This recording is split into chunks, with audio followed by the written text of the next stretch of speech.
Shalom, shalom. All praises go to Yahweh by Hashem Yahweh Shai. Double honors to the apostles and elders of Great Millstone. Much love to you brothers out there preaching the truth and sincerity. I was watching the Elder Malcolm's video of the Chicago camp, and I had this article pulled up. I haven't made a video on it yet, but I'm about to do that now. But this is talking about how Starbucks is falling, and it was also talking about the Slovakia. Let me turn this. All right, let's see. Should be better. It was also talking about the different tariffs and the different trade wars that Trump has going on with China. And there was this article I had pulled up. It says China. This is the entrepreneur. China is slamming the U.S. with 34 billion in tariffs. Here are the states that will be hurt the most. The tariffs cover mostly energy and agricultural products, but hit everything from goldfish to electric cars. And I'll just read some of it. It came out on the 22nd, so it's been a couple days. The collateral damage from President Donald Trump's trade fight with China could soon have some states feeling the squeeze. China announced tariffs on 50 billion worth of imports from the U.S. in response to Trump's tariffs. Slovakia, just trying to get that mic out of the way of that little thing that was going on there. To Trump's tariffs on Chinese imports, an escalation of the brewing trade war between the two countries. Also mirroring Trump's move, China tariffs will be deployed in two waves.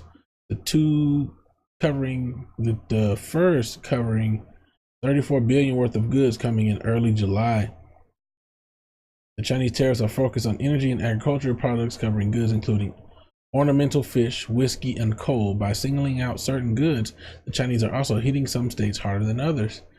To break down the effects by state, Business Insider used U.S. Commerce Department data to determine the amount of tariff-eligible goods from each state sent to China in 2017 due to the U.S. database limitations. So there's limitations on the U.S. database of these things. The totals include some foreign-sourced goods that may not be subject to China's tariffs. Those goods represent a small portion of the overall values.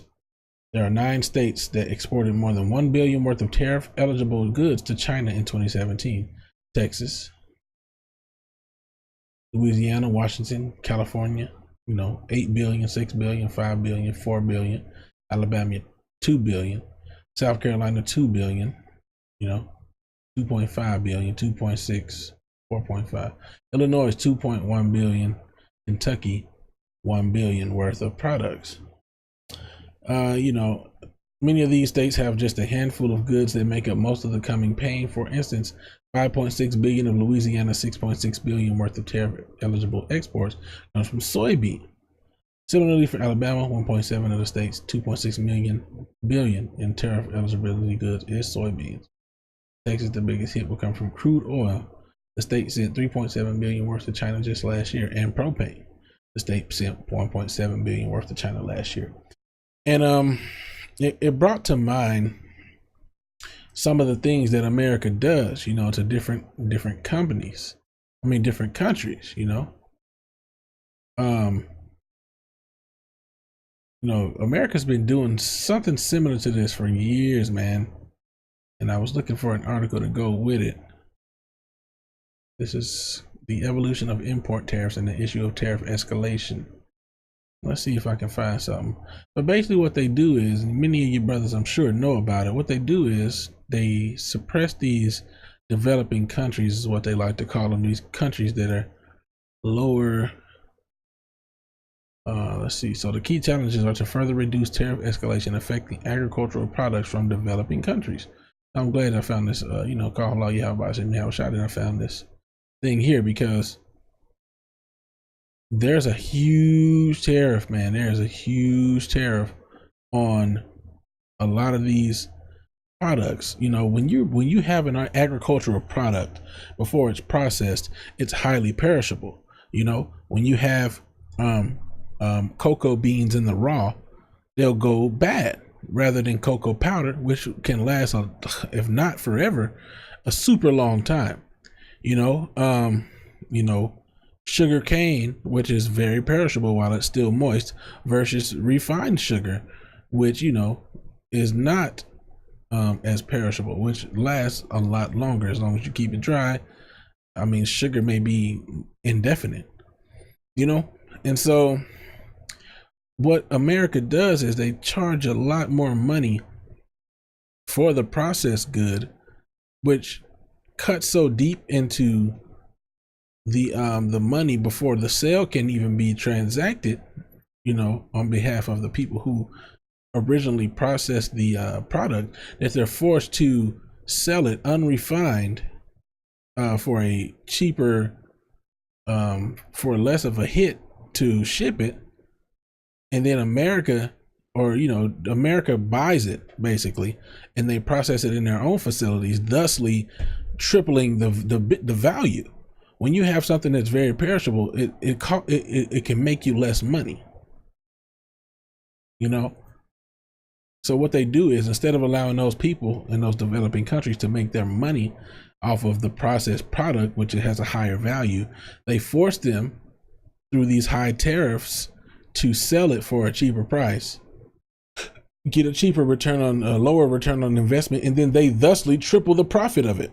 They take the cocoa from Jamaica, or the coffee from Jamaica, or whatever it is. They take the bean from there, and then they get it somewhere else, and they turn it into cocoa powder, and it like triples to quadruples in quality. So the Jamaican people who spend all their life and their time and effort farming it don't get nearly as much money as the people who bought it for the cheap price and then refined it somewhere else. A lot of times you'll see something from like a cerveza comes from Mexico, but it probably has, or I said cerveza, but I mean like what is it called? Yeah, it is cerveza. I haven't had one in so long, but what is that junk called, man?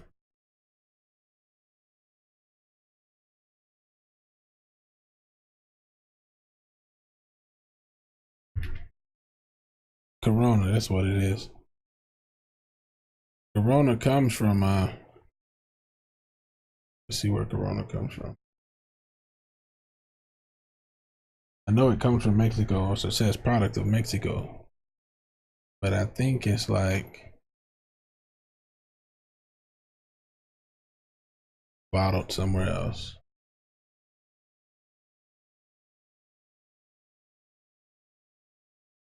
I could be wrong about this particular, but they usually have like American Johnson Lager, Corona, Group Modelo. I like it, bros. I just interested in this right now for some reason. I need to see. This is one of those good examples. Modelo.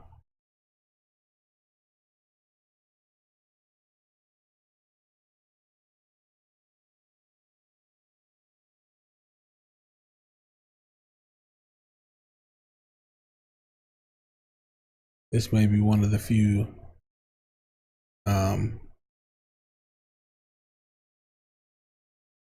brewed and bottled by Cervecería Modelo, SADCF. Yeah, this may be one of the few ones that brewed and bottled in Mexico. #1 selling imported beer. So this is one of the few things that are actually, sold and brewed and stuff in Mexico. Probably why I couldn't remember the name to begin with.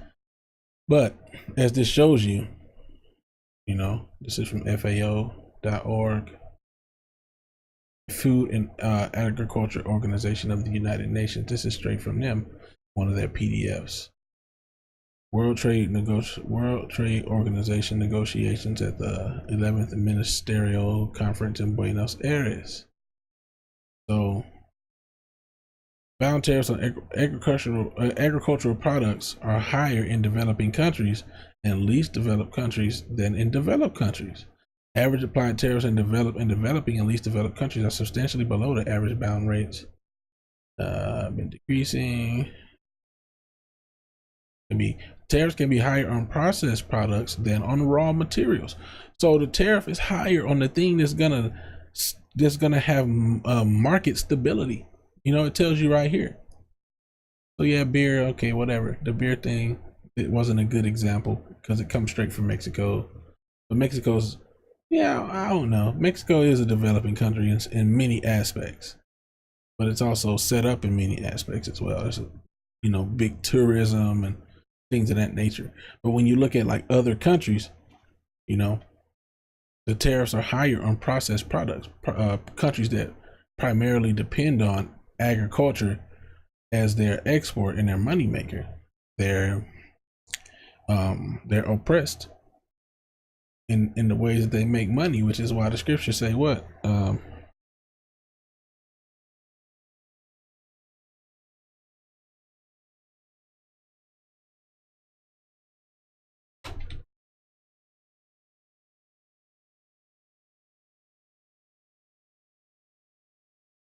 Joel 3:10.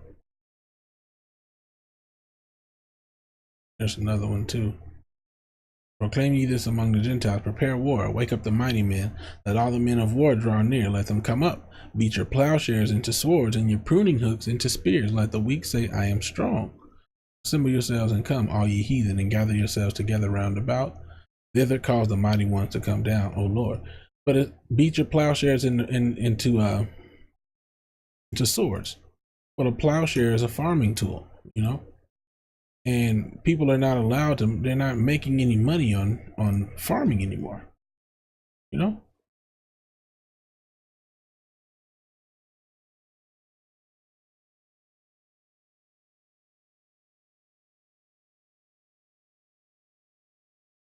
Where's the money is not being made anymore? Plowshare, yeah, I see. So it's a thing where the horses share the burden. This is another plowshare. Okay, yeah, beat your plowshares in the swords. That look like something you could beat into a sword. Yeah, beat your plowshares in the sword. So with that big piece of metal, yeah, you could definitely beat that into a sword. And your pruning hooks into spears. These different countries are being oppressed, and they can't make money like they used to be able to. So they're gonna beat stuff like this in long metal spears. Maybe like this. Got the big piece of wood.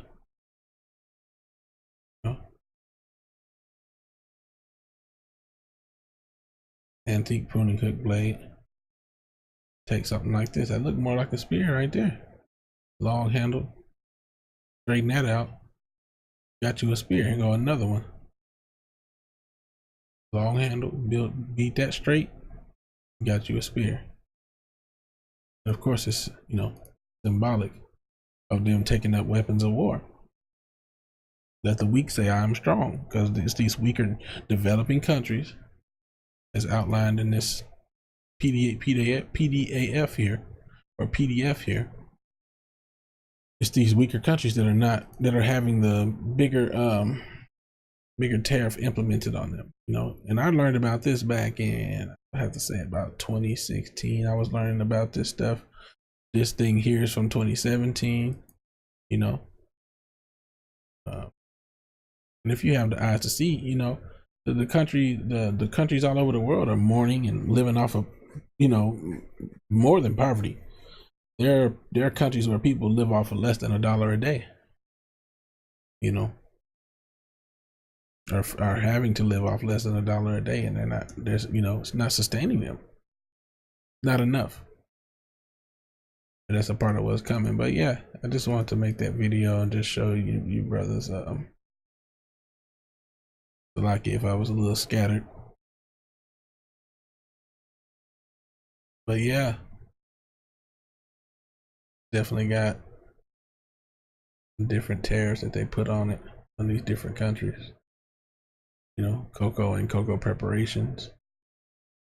In developing, so if you cocoa beans whole or broken, raw or roasted, in developing countries, this is the bound tariff. It's 41.88, I guess, percent. In an already developed country, it's 11%.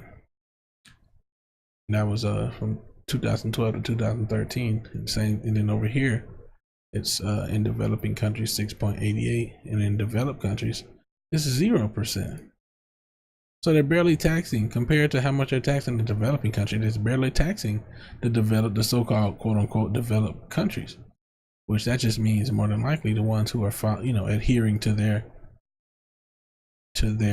constructs. That reminds me of like when I was doing the schoolwork, the college work. I ran across this thing. I think it's called the International Monetary Fund, the IMF. And they would lend money to these different countries in exchange, but the stipulation was the government had to follow after Babylon's ways and had to take on democracy or take on certain laws in order for them to receive that money. A lot of times the politicians were corrupt and the people would never see the money. They would take it and follow after the laws or whatever, and then the IMF would never look back into it. The World Bank would never look back and see if the funds were being properly applied. They didn't care about that. They just wanted the government to be set up in a structure in which they can control. All right. All honor, glory, and praises go to Yahweh by Hashem Yahweh Shai. Double honor to the apostles and elders, a great millstone. Much love to you brothers out there preaching the truth and sincerity. That I say shalom.